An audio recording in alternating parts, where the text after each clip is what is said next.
আসবে ইনশাআল্লাহ। নারীর অধিকার আদায় হবে, শ্রমিকের অধিকার আদায় হবে। শ্রমিকদেরকে আন্দোলন করতে হবে না, রাস্তায় নামতে হবে না, বেতনের জন্য তাদেরকে জীবন দিতে হবে না। মানুষ কোর্ট কাছারিতে গেলে ন্যায় বিচারটা পাবে, ঠিক না?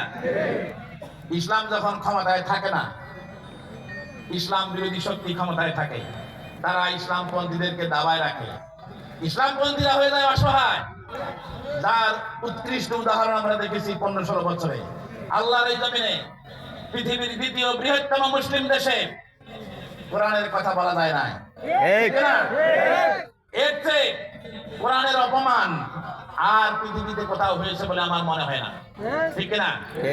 কিন্তু যদি ইসলাম ক্ষমতায় যায়, ইসলাম বিরোধীরা হবে অসহায়, ঠিক না? তখন আমরা তাদেরকে যতটুকু অনুমতি দেব, ততটুকু কাজ তারা করতে পারবে, ঠিক না? এই জন্য ইসলামের ক্ষমতায় যাওয়া জরুরি। আজকে আমি 2-3 মিনিটে আমাকে যে সময় দেওয়া হয়েছে আমি শেষ করে দিচ্ছি। নির্বাচন আসলে আমাদের দেশে কিছু অপপ্রচার চালু হয়, আপনাদের জেনে রাখা দরকার। সেটা হলো, হিন্দু ভাইদেরকে বলা হয় খবরদার জামাত ইসলামীকে ভোট দেবেন না, তাহলে সবগুলোকে পিটায় ইন্ডিয়া পাঠাই দিন, ঠিক না? আমরা চ্যালেঞ্জ করে বলতে চাই, এই বাংলাদেশে একটা উদাহরণ দেখাতে পারবেন না স্বাধীনতার পরে 54 বছরে জামাতের কোন নেতার নামে হিন্দুদের উপরে অত্যাচার, জুলুম, নির্যাতন বা তাদের জায়গা জমি দখল করার একটা মামলা আছে, কেউ দেখাইতে পারবে না, ঠিক না? বরং আমরা গ্যারান্টি দিয়ে বলতে চাই, জামাত যদি ক্ষমতায় যায়, হিন্দু, বৌদ্ধ, খ্রিস্টান, উপজাতি যারা আছে তারা সবচেয়ে নিরাপদ থাকবে এই দেশে, তারা মায়ের কোলে থাকবে। তার কারণ হলো, আল্লাহ রাসূল আমাদেরকে শিখিয়েছেন, যে দেশে মুসলিম শাসক থাকে, মুসলিম সংখ্যাগরিষ্ঠ দেশে, সেই দেশে যদি কোনো অমুসলিমের উপরে জুলুম করা হয়, নির্যাতন করা হয়, আল্লাহ রাসূল বলেছেন কাল কিয়ামতে আমি ওই মুসলিম শাসকের বিরুদ্ধে আল্লাহর আদালতে মামলা দায়ের করব। আমরা সেই নীতিতে বিশ্বাস করি, আমরা সেই আন্দোলন করি, রাসূলের দেখানো আন্দোলন আমরা করি। সুতরাং আমরা গ্যারান্টি দিয়ে বলতে চাই, জামাত ইসলামী ক্ষমতায় গেলে হিন্দুরা সবচেয়ে নিরাপদে বসবাস করবে ইনশাআল্লাহ। তার প্রমাণ আমরা গত 1 বছরে দেখিয়েছি।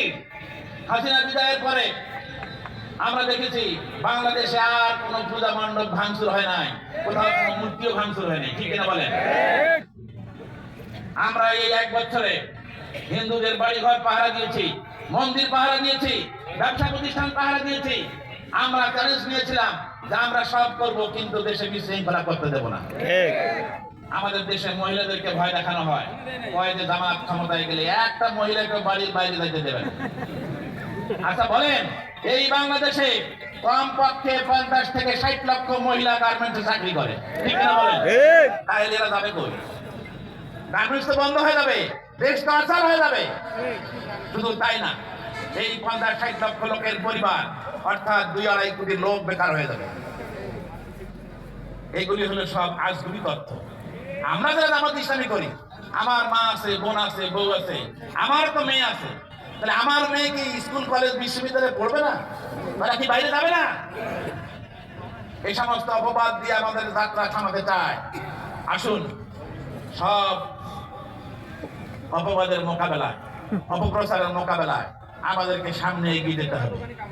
এই শতাব্দী ইসলামের শতাব্দী।